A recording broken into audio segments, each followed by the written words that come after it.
Hello दोस्तों, redefine education redefine IAS में आपका स्वागत है। सामान्य अध्ययन 4 यूपीएससी सिविल सर्विसेज के लिए मैं कृष्णा आपको ये लेक्चर्स पढ़ा रहा हूँ। readefedu.com पर जाकर आप ये पूरा कोर्स एक्सेस कर सकते हो। ये वेबसाइट का होम पेज है और यहाँ पर आपको IAS English medium, Hindi medium और ऑप्शंस 2021 से लेकर 2020 का कोई बैच नहीं है, 21 के लिए हम चीज़ें स्टार्ट कर रहे हैं, तो आप ज्वाइन कर सकते हो। और साथ में जो हमारा टारगेट है कि हिंदी मीडियम में सिलेक्शन होने चाहिए, तो उस बारे में हमने अच्छी खासी रिसर्च करके और कुछ चीज़ें इम्प्रूव करने की कोशिश की है। तो खैर इस लेक्चर को देखते हैं। मैं आपको इस सीरीज़ में GS4 के सारे टॉपिक्स पढ़ा रहा हूँ, ठीक है, स्टार्टिंग फ्रॉम थ्योरी और अप्लाइड पार्ट और केस स्टडीज़। तो इस लेक्चर में हम पढ़ेंगे निजी और सार्वजनिक संबंधों में नीति शास्त्र, ethics in private and public relations. देखो, हम हिंदी माध्यम में पढ़ेंगे ज़रूर, लेकिन जहाँ जहाँ नीड पड़ेगी वहाँ मैं आपको इंग्लिश के टर्म्स ज़रूर ऐड करके बताऊँगा और आपसे भी ये उम्मीद करूँगा कि आप वो टर्म्स ज़रूर यूज़ करें, उनको नोट डाउन करें अपनी कॉपी में।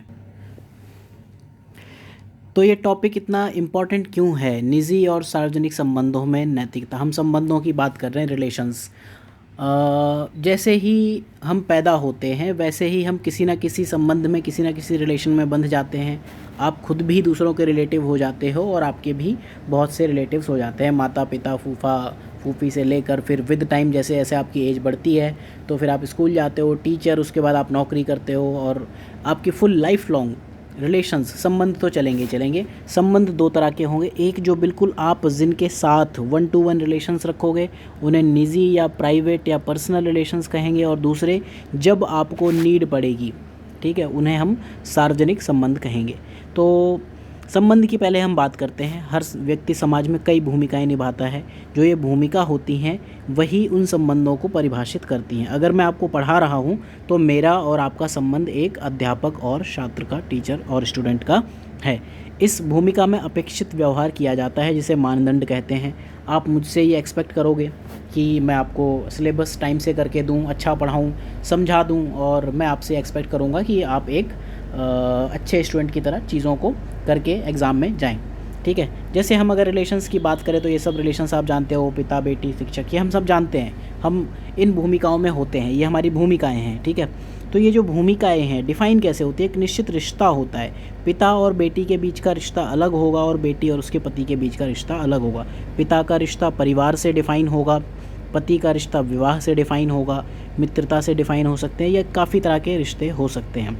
आपको एक चीज़ हमेशा ध्यान रखनी है कि एक रिश्ते को आप, एक संबंध, रिश्ता ही संबंध हुआ, एक संबंध या एक रिश्ते को आप दूसरे संबंध से जैसे ही कंफ्यूज करोगे वैसे गड़बड़ हो जाएगी। निजी और सार्वजनिक तो अलग चीज़ है। अगर आप निजी संबंधों में ही आपने गड़बड़ कर दी, जैसे अगर आपने अपने एम्प्लॉय के साथ प्यार कर बैठे, विवाह वाला रिलेशन, तो वहाँ दिक्कत हो जाएगी। तो ये आप ध्यान रखना।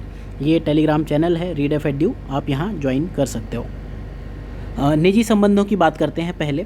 तो निजी संबंध की जो ख़ास बात होती है 1-to-1 रिलेशनशिप होती है, ठीक है, पर्सन टू पर्सन। आप जिसे चाहते हो आप उसके साथ अपने रिलेशंस रख सकते हो, जिसे चाहते हो उसके आप रिलेशंस नहीं रखोगे। सार्वजनिक संबंध में ऐसा नहीं होता। निजी संबंध आपके खुद के चॉइस होती है, आप खुद से अपने निजी संबंध डेवलप करते हो। सार्वजनिक संबंध में ऐसा बिल्कुल भी नहीं है। निजी संबंध में एक ख़ास बात यह होती है कि आप एक दूसरे को जानते हो, सुपरिचित रिश्ते होते हैं, ठीक है। और जो सार्वजनिक संबंध होते हैं उनमें आप एक दूसरे को नहीं जानते हो, ज़रूरत नहीं है। आप अपने डिस्ट्रिक्ट के आईएएस को जानते हो, चलो ठीक है, हो सकता जानते हो। आईपीएस को जानते हो, ठीक है, एसडीएम को जानते हो, तहसीलदार को जानते हो, अपने नगर निगम के अधिकारी को जानते हो, नहीं जानते होगे ना।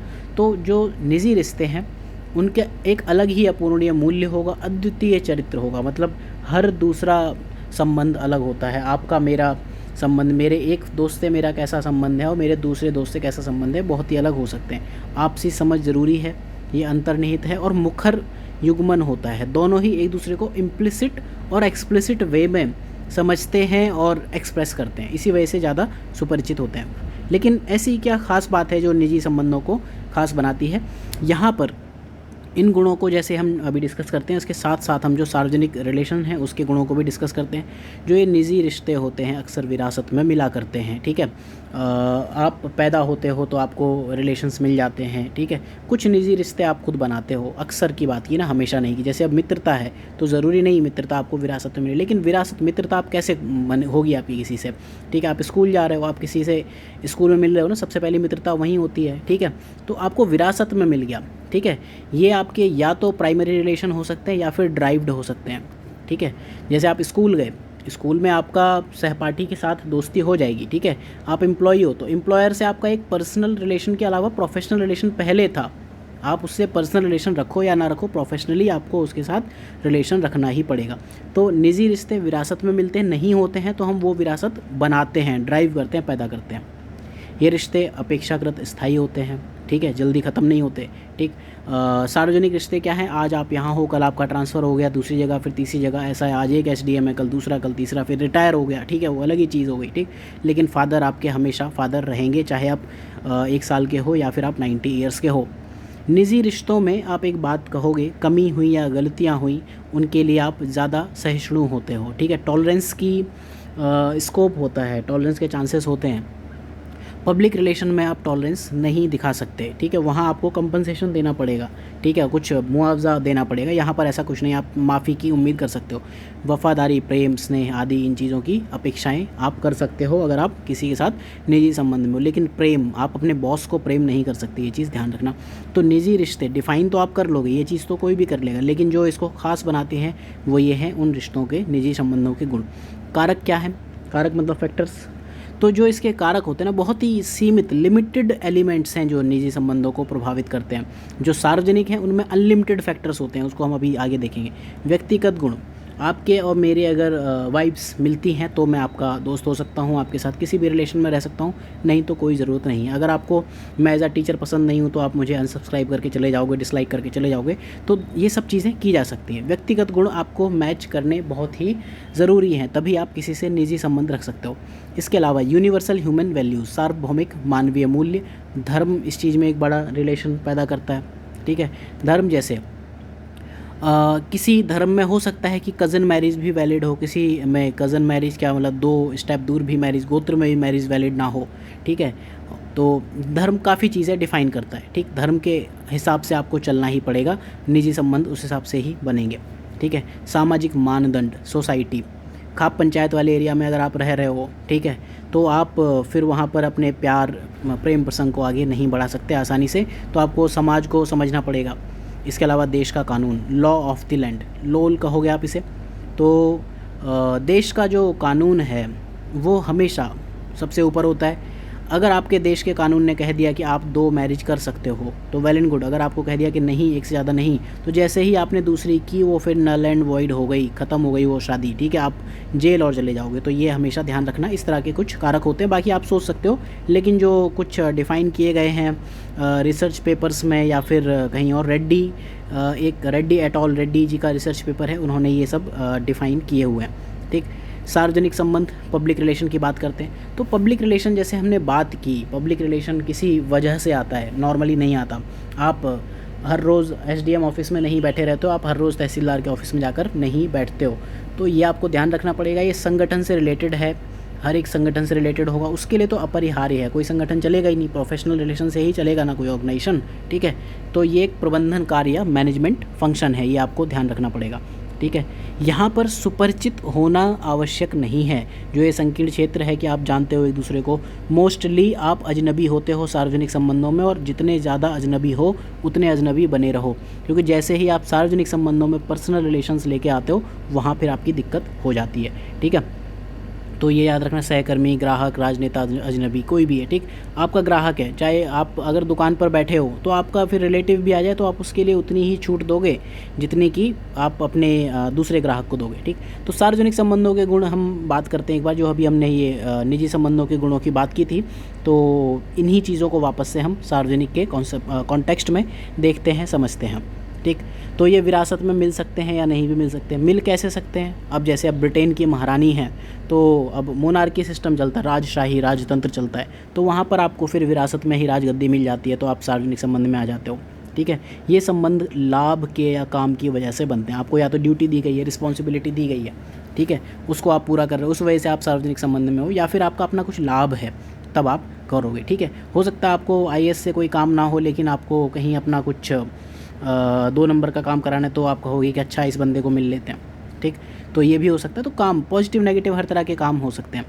तो जो ये संबंध हैं ज़्यादातर गैर स्थायी होते हैं। आप आज यहाँ हो, कल वहाँ हो, जैसे ही आपका लाभ या काम ख़त्म हुआ वैसे ही ये संबंध डिसॉल्व हो गए, कोई ज़रूरत नहीं है, ठीक है। इन संबंधों के 2 ख़ास फ़ायदे हैं, जवाबदेही और जिम्मेदारी। जवाबदेही को इंग्लिश में कहते हैं आंसरेबिलिटी, और जिम्मेदारी मतलब रिस्पॉन्सिबिलिटी। इन दोनों टर्म्स में आप कंफ्यूज मत होना। आंसर राइटिंग में मैंने कई जगह देखा है कि लोग जब आंसर राइटिंग करते हैं, लोगों की कॉपीज़ चेक करते हुए देखा है, या फिर बाकी जो ऑनलाइन फ्री प्लेटफॉर्म है वहाँ लोग क्या करते हैं, जवाबदेही और जिम्मेदारी इनको एक साथ लिख देते हैं। ये दोनों अलग चीज़ है। जवाबदेही मतलब answerability, you are answerable to someone. जिम्मेदारी मतलब आपकी ड्यूटी क्या है, ठीक है, आप अपनी ड्यूटी के लिए अपने बॉस को जवाबदेह हो सकते हो, ठीक है। तो जवाबदेही किसी के लिए होती है, जिम्मेदारी काम की होती है, याद रखना, ठीक है। तो सार्वजनिक संबंध है तो ये चीज़ आपकी हो जाएगी। साथ में जैसे कि मैंने कहा कंपनसेशन देना पड़ेगा, आप गलतियाँ करते हो तो सहनशीलता फिर बहुत कम है, इंटॉलरेंस बहुत हाई होती है, ठीक है। साथ में यहाँ पर आप सम्मान की उम्मीद करते हो, ठीक है। आप अपने बॉस को प्यार नहीं कर सकते, आपको उसको रेस्पेक्ट देनी पड़ेगी। मैं अपने जो सबॉर्डिनेट हैं उनको कहूँगा, उनसे ये उम्मीद करूँगा कि आप मुझे रेस्पेक्ट करो, ठीक है, और आप नहीं मुझसे खुश हो तो डिसरेस्पेक्ट करोगे। फिर इन सार्वजनिक संबंधों को प्रभावित करने वाले कारक देखते हैं। असीमित प्रभाव वाले कारक शामिल होते हैं, जैसे संविधान, कॉन्स्टिट्यूशन हमेशा ऊपर है, तो ये आप सोच के लिख सकते हो। बस ये एक फैक्टर जो याद रखना है, असीमित प्रभाव वाले कारक। संविधान हुआ, कानून हुआ, राष्ट्र, देश, लोकतंत्र, लोग। राष्ट्र और देश में डिफरेंस क्या है? राष्ट्र को इंग्लिश में कहते हैं नेशन, और देश को इंग्लिश में कहते हैं कंट्री, COUNTRY। कंट्री एक पॉलिटिकल कॉन्सेप्ट है, राजनैतिक कॉन्सेप्ट है कंट्री, जबकि नेशन है ये कल्चरल, ठीक है, सोशियो कल्चरल कॉन्सेप्ट है। सोशियो कल्चरल को हिंदी में आप देख लेना, सामाजिक, और कल्चर को हिंदी में क्या कहते हैं यार, भूल जाता हूँ मैं, ठीक है। ये दिक्कत होती है, देखो जो हिंदी मीडियम में दिक्कत हो जाती है ना, लोगों के मार्क्स नहीं आते, कभी कभी ये सब चीज़ें नहीं होती। साथ में being examiner point of view से भी समझो ना, अगर मुझे 7 साल की नौकरी में हिंदी भूल सकता हूँ, तो फिर एग्ज़ामिनर तो 50, 55, 60 साल का है, तो आपको इंग्लिश भी सीखनी है, ठीक है। कल्चर को संस्कृति कहते हैं, राइट। तो इस तरह से चीज़ें कई बार नहीं याद आती। इसके बाद ऑर्गेनाइजेशनल, संगठनात्मक, जिसमें नौकरशाही यानी कि ब्यूरोक्रेसी, मानदंड, मानक और व्यवसाय ये चीज़ें आ सकती हैं। इसके अलावा और भी कई चीज़ें होंगी, परिवार, सहकर्मी समूह, वर्ग, जनहित, मानवता। अब निजी संबंधों में आप जनहित की बात नहीं कर सकते ना, उल्टा करके देखो। एक कॉन्सेप्ट होता है नॉर्मल ह्यूमैनिटीज़ या साइंस में, जब आपको सीधे सीधे ना समझ में आ रहा, उल्टा करके देखो, इज़ इट पॉसिबल? आप निजी संबंध कभी जनहित की वजह से बनाते हो या मानवता की वजह से? नो एंड नेवर, ठीक है। तो ये चीज़ें होंगी ऐसी, ठीक है। धर्म और भगवान यहाँ भी कॉमन है, वहाँ भी कॉमन है। तो नोलन कमेटी बनी थी, एक उसके 7 सिद्धांत थे, इंग्लिश में उसकी जो शॉर्ट फॉर्म है IAS होलो मैंने बनाई थी, वो यहाँ रखने की नीड नहीं है। ये सारी टर्म सिलेबस में है, तो हम यहाँ तो डिस्कस नहीं करेंगे। आपको यहाँ बस याद करना है कि नोलन कमेटी सार्वजनिक जीवन से संबंधित है। कई बार प्री में भी क्वेश्चन पूछ लेता है, Nolan committee is related to, ठीक है। तो ये आपको समझने पड़ेंगे। एक इंग्लिश मीनिंग इनकी बता दे रहा हूँ। अखंडता मतलब इंटेग्रिटी, जवाबदेही मतलब आंसरेबिलिटी, नेतृत्व मतलब लीडरशिप, निस्वार्थता मतलब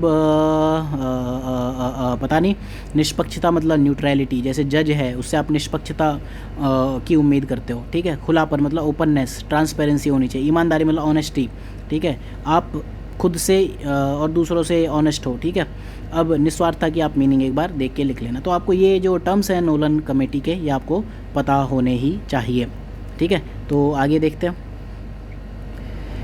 कौन सी भूमिकाएं हैं या क्या क्या मेन चैलेंजेस होते हैं उन जो भी सार्वजनिक अधिकारी हैं या जो भी पर्सनल्स हैं, उनके सामने क्या दिक्कत होती है। पहली जो मेजर दिक्कत होती है, जो निजी आपके व्यक्तिगत रिलेशन और आपके जो प्रोफेशनल रिलेशन, ये दोनों चीज़ें आपके रिलेशंस को सार्वजनिक संबंध में डिफ़ाइन करती हैं। व्यक्तिगत और परिवार क्षेत्र में आपको अपनी भूमिका बहुत अच्छे से मेंटेन करनी पड़ती है। मोस्टली आप ये देखते होंगे कि आसपास के लोग जो पर्सनल रिलेशंस हैं उनको खो देते हैं या फिर पर्सनल के चक्कर में प्रोफेशनल की बलि चढ़ा देते हैं। तो ऐसा नहीं होना चाहिए। आपको अपने अधिकार क्षेत्र के प्रति आपका जो जोन ऑफ रिस्पॉन्सिबिलिटी है उसके बारे में आपको पता होना चाहिए कि ये मेरे काम है, मुझे उनके अकॉर्डिंग काम करना है। साथ में अगर हम बड़े पैमाने पर, ये तो छोटे मतलब छोटे मोटे काम है, लार्जर स्केल पर देखें तो समाज और मानवता के लिए भी आपकी भूमिका इम्पॉर्टेंट है।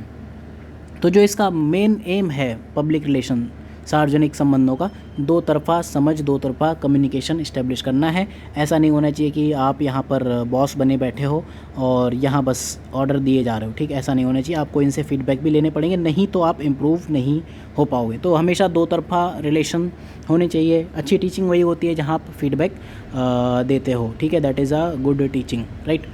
तो सार्वजनिक नज़रिए की निगरानी और उसका मूल्यांकन करना ज़रूरी है। सार्वजनिक नज़रिया आपको क्यों समझना पड़ता है, इसका मैं बेस्ट एग्जांपल बताऊँ। मान लो कि आप अगर पॉलिटिकल पार्टी के लीडर हो, ठीक है, आपकी सरकार है और आपने सार्वजनिक नज़रिया नहीं देखा, ठीक है, तो आप अगली बार हार जाओगे। एंटी इनकम्बेंसी फैक्टर जो कहते हैं, हिंदी में देख लेना क्या कहते हैं, ठीक है। तो ये क्यों आता है, आप देखो एक चीज़ होगी, जो भी बंदा राज करेगा उसके अगेंस्ट एंटी इनकम्बेंसी सरकार ये फैक्टर आएगा। एंटी इनकम्बेंट मतलब होता है जो सत्ता रूढ़ होता है, ठीक है। तो उसके अगेंस्ट ये होगा। रीज़न क्या है कि देखो इंडिया में तो मेजॉरिटी वाला है सिस्टम, जिसकी मेजॉरिटी उसकी सरकार, जिसकी लाठी उसकी भैंस। मान लो अगर 60% वोटिंग हुई, ठीक है, और यहाँ 3 मेजर पार्टी, 3 ही लोगों ने इलेक्शन लड़ा था। अगर मैं मान लेता हूँ 3, हालांकि लड़ते 30-35 है, ठीक है। एक बंदे को मान लो 25% वोट मिल गए, दूसरे को 20% वोट मिल गए, तीसरे को 15% वोट मिल गए, ठीक है। आइडियली तो मतलब जिसको रियल में सरकार बनाने के लिए तो ओवरऑल 51% मिलने चाहिए थे, लेकिन वोटिंग ही आपकी 60% हुई, ठीक। तो अब ये 60 का आपको इतना 25% इसको दे दिए वोट, ठीक। तो मतलब सिर्फ 25% वोट लेकर आप 100% पर राज करना चाह रहे हो, ठीक है। क्योंकि जब आपकी सरकार होगी ना तो इस 25 पर ही नहीं होगी, आपको सरकार इस 20 के लिए भी चलानी पड़ेगी, इस 15 के लिए भी चलानी पड़ेगी, इसके अलावा उन 40 के लिए भी जिन्होंने वोट नहीं दिया था। तो इस वजह से हमेशा एंटी इनकम्बेंसी फैक्टर होगा। तो अगर आप सार्वजनिक नज़रिया, लोगों का पॉइंट ऑफ व्यू नहीं समझते, उसकी निगरानी नहीं करते, उसका इवैल्यूएशन लगातार नहीं करते रहते हो, तो फिर आप दिक्कत में पड़ते हो, सार्वजनिक रिलेशंस आपके खतरे में पड़ते हैं। इसके बाद नीति और प्रक्रियाओं की पहचान करना एक इम्पॉर्टेंट चीज़ है। और इसके अलावा जो भी आपके एक्शंस हैं उनका इम्प्लीमेंटेशन, कार्यान्वयन क्या है उसको आपको देखना पड़ेगा, अच्छी तरह से निष्पादित करना पड़ेगा। अब सार्वजनिक संबंध में आप ये देखते होंगे अनैतिक साधन काफ़ी ज़्यादा यूज़ किए जाते हैं। तो उसमें क्या ख़ास बातें हैं, जैसे आपने फैक्ट्स को गलत तरीके से बता दिया, कि मतलब आपने तथ्य छुपा लिए, ठीक है। आप इन्वेस्टिगेशन कर रहे हो, आप किसी एरिया में, आपसे कहा गया कि एक ट्राइबल एरिया में पुल बन रहा है, आप जाकर वहाँ के जो फॉरेस्ट रिसोर्सेज हैं वो आप देखो, तो वहाँ आपको कुछ पता चलता है और आप वो तथ्य छुपा लेते हो। प्रतिकूल खबरों को दबाना, जो भी आपको लगता है कि आपके अगेंस्ट आ सकते हैं उनको आप दबा देते हो। संपादकों, एडिटर्स पर आप दबाव डालते हो, जो पेड मीडिया वाला जो रोल है कहीं ना कहीं सार्वजनिक संबंध अच्छे ना होने की वजह से होता है। देन पक्षपात, एक दूसरे से, ये गलत है। और गैर प्राप्त परिणामों का भी वादा करना, जिनको आप अचीव नहीं कर सकते, वो चीज़ें नहीं करनी चाहिए। तो इस लेक्चर में इतना ही। अगले लेक्चर में हम देखेंगे मानवीय मूल्य, उसमें फिर नेता, सुधारक और प्रशासक, इसके बारे में समझेंगे। फिर उनके जीवन और शिक्षाओं से क्या आप सीखते हो वो है। इसके अलावा आप टेलीग्राम और वेबसाइट पर फॉलो कर सकते हो। दिस इज़ द वेबसाइट और all the paid courses and free courses are available here. तो thank you for watching, have a good day.